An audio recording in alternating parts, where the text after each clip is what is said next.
Artaban was one of the Magi, a group of people who were seeking the sign of the birth of a king among the Jews.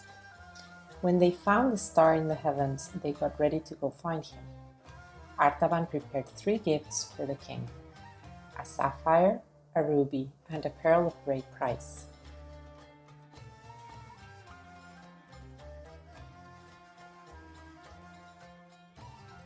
Artaban was excited to pursue and complete this trip.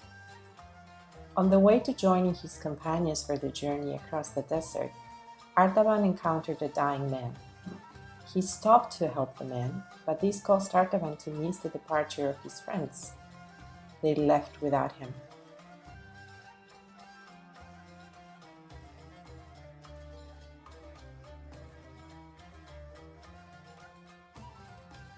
Stuck with only his horse, Artaban sold the sapphire to buy a train of camels and provisions for his journey. "I may never overtake my friends," he said. "Only God the Merciful knows whether I shall not lose the sight of the king because I tarried to show mercy."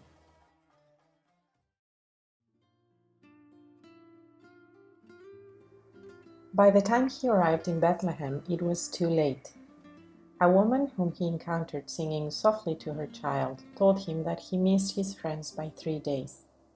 She also told him that the child they sought had fled to Egypt with his parents for some reason. Soon the reason was apparent. Herod's soldiers showed up in the village to kill all the young children. Stunned, the mother took the child in her arms, her face white with terror. Artaban, realizing what he could do for her, stood in the doorway of her humble home and spoke to the soldier that approached. "There is no one in this place but me, and I am waiting to give this jewel to the prudent captain who will leave me in peace." It was enough. The greedy soldier took the jewel and ordered his men to march on. The woman's child was spared by the red ruby. Artaban traveled to Egypt in search of the child king, but he could not find him. Knowing the child would grow into a man who would minister to the poor and needy, Artaban searched among people who were living in famine and sickness. He visited prisons, slave markets, and workhouses. He fed the hungry and clothed the naked, and healed the sick and comforted the captive.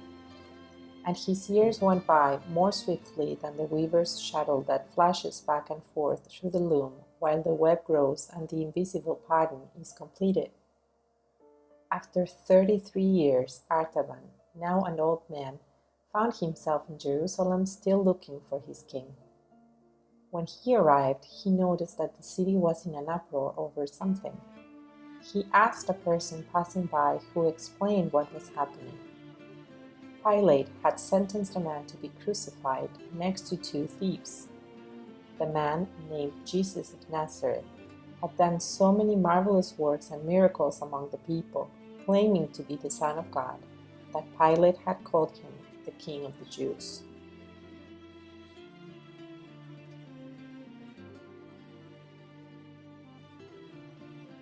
Struck by the name, Artaban wondered if this was the man he was looking for. He reached for his last treasure, the pearl of great price. Perhaps there was still time for him to give the pearl before this Jesus died on the cross.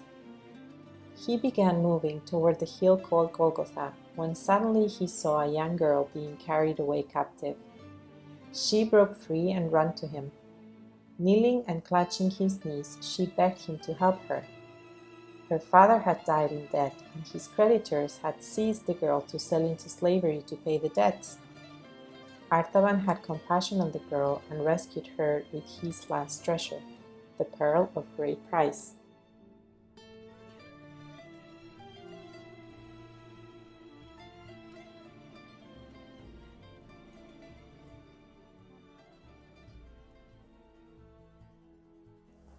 Suddenly, an earthquake struck the city.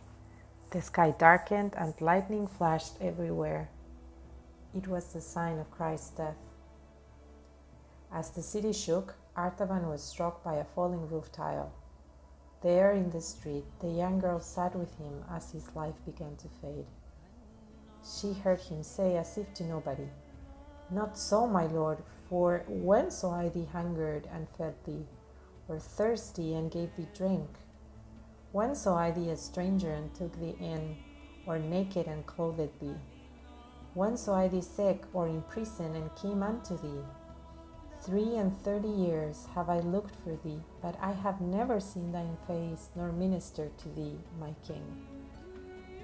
Suddenly Artaban's face brightened, and he breathed his last breath in calm relief.